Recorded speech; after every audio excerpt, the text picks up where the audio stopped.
world obscure the sight of Christ. Let not my world obscure the sight of Christ.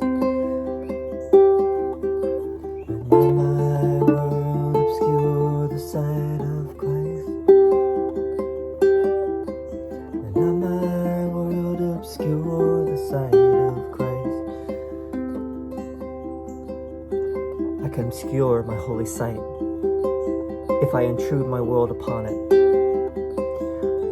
Nor can I behold the holy sights Christ looks upon, unless it is his vision that I use. Perception is a mirror, not a fact. And what I look on is my state of mind reflected outward. I would bless the world by looking on it through the eyes of Christ, and I will look upon the certain signs that all my sins have been forgiven me. Let not my world obscure the sight of Christ. Let not my world obscure the sight of Christ. Let not my world obscure the sight of Christ. Let not my world obscure the sight of Christ. You lead me from the darkness to the light. You lead me from sin to holiness. Let me forgive and thus receive salvation for the world. It is your gift, my Father, given me to offer to your holy Son, that he may find again the memory of you and of your Son as you created him. Let not my world obscure the sight of Christ. Let not my world obscure the sight of Christ. Let not my world obscure the sight of Christ. Let not my world obscure the sight of Christ. Let not my world obscure the sight of Christ.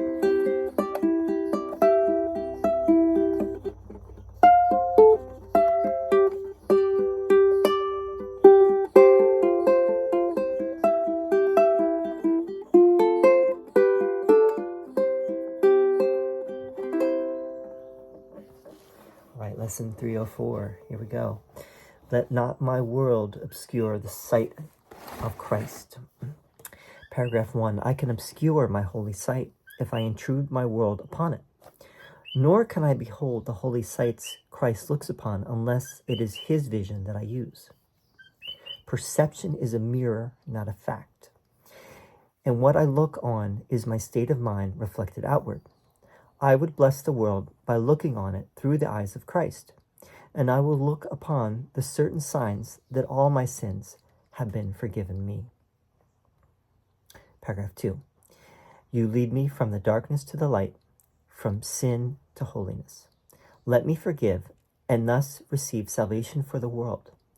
It is your gift, my Father, given me to offer to your Holy Son, that he may find again the memory of you and of your Son as you created him. All right, now we're going to talk a little bit about it, read through it a little slower. Let not my world obscure the sight of Christ. My world. Now, it says my world, not the world, right? What's the difference between the world and my world? Well, remember, Jesus also talks about the real world, right? The real world is when my perception, when the doors of perception have been cleansed, then I can see the real world, which is the world as it is, cleansed of ego, essentially, right? No more sin, no more guilt, no more fear, only love, right? And then Jesus says, then we go beyond perception. That's the step before going beyond perception entirely to the realm of knowledge, which is where there is no more subject and object, apparently, right? In perception, there still is a subject and object. There's a me and there's a world, right? There's a me perceiving an external world.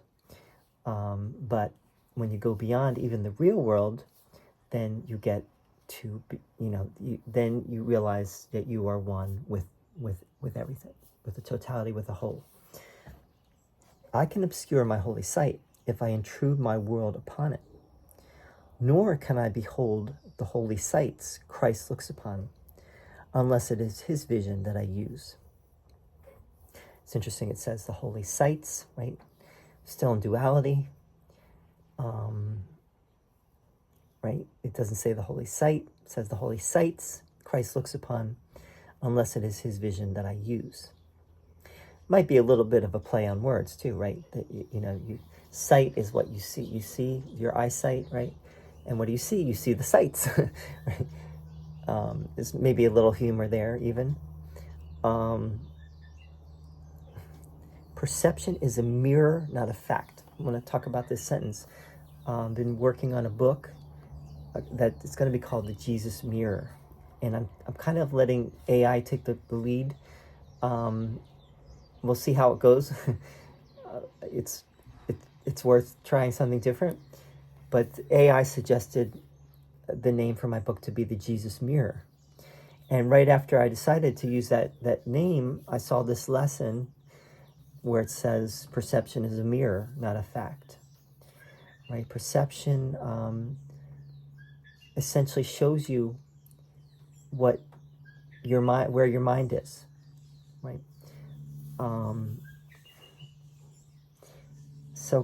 But it probably means something more than that as well. Perception is a mirror, not a fact.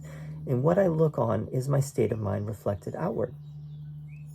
Well, that's really what it's getting at, is that what life mirrors back to me my own state of mind. If my state of mind is becoming more and more compassionate, forgiving, understanding, etc., the world I see is going to reflect that, right? My experience is going to reflect that. And if I am deep in my anxiety and blame and shame and guilt and all that, life is going to reflect that back to me as well, until I make another choice.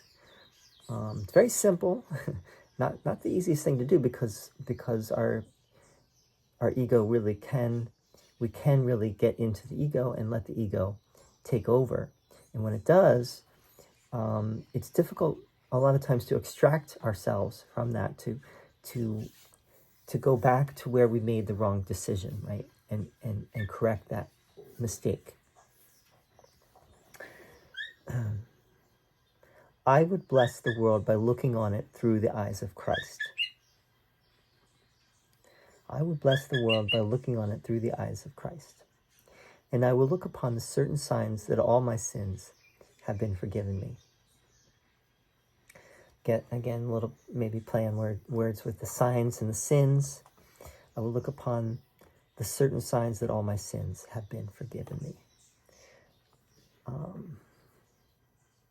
Right, so I will see when I practice forgiveness, when I practice letting go of my egoic, self-centered world, and I agree to take on the vision of Christ, which sees the unity and the oneness and the wholeness and the perfection, then I will see the signs of that in the world outside of me. And I will also understand that I am forgiven, right? Because I am forgiving, I will realize as well that I am forgiven. Paragraph 2, it's a prayer. It's a prayer to God the Father, all in italics. You lead me from the darkness to the light. This is actually echoing this ancient prayer in Sanskrit, the Asatoma prayer, Asatoma Sadgamaya. Lead us from untruth to truth, lead us from darkness to light. It's an ancient Sanskrit prayer from the Upanishads. From sin to holiness, that's not part of it, but same difference. Let me forgive and thus receive salvation for the world. It is your gift, my Father, given me to offer to your Holy Son, that he may find again the memory of you and of your Son as you created him. So forgiveness is of another, is forgiveness of yourself. This is the gift. This is the only gift. This is the gift of God, the gift, the only gift in town, the only gift there is, the only gift that keeps on giving. And it all, forgiveness is the gift. Forgiveness is also an illusion because God does not forgive, because God is never condemned. But in this world, in the world of perception, forgiveness is a necessary illusion that leads us beyond all other illusions, right? Forgiveness undoes the ego completely and brings us back to our true reality. So we need to use the tool of forgiveness, but remember that ultimately there is no need for forgiveness, right? So that's the important thing, is that forgiveness is also an illusion. Forgiveness is not real. You're not really forgiving anything in reality, right? Because nothing needs forgiveness. And if you can remember that, then you're going to have less and less to forgive, because you're going to see reality as it really is, in which there is no need for forgiveness. And your experience of life is going to be one that is more and more light and easy and happy. And Jesus calls it the happy dream, right? So you're living life in this world, but you're realizing you're not of this world, and you're realizing that you can be happy even in this world. But the happiness comes from not taking it all so seriously, right? And learning how to take it all lightly, more and more lightly. So let not my world obscure the sight of Christ. In other words, let me get the ego out of the way, right? And bring Christ's vision to the forefront with everything, not just some things, but with everything.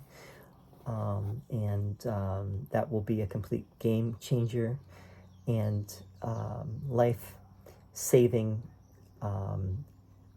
endeavor, right? Not that anything really needs to be saved in reality. Like we're already safe and sound.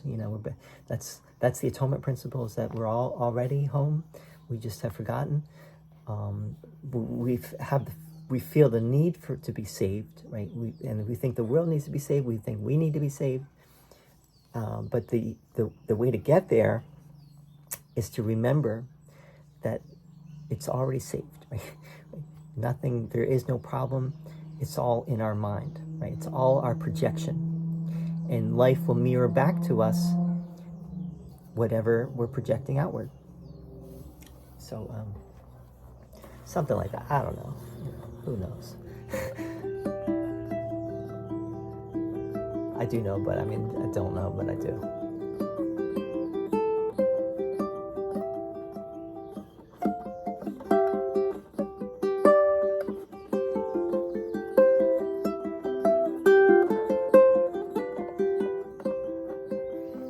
Let my world obscure the sight of Christ. Let my world obscure the sight of Christ. And let my world obscure the sight of Christ. And let my world obscure the sight of Christ. And let my world obscure the sight of Christ.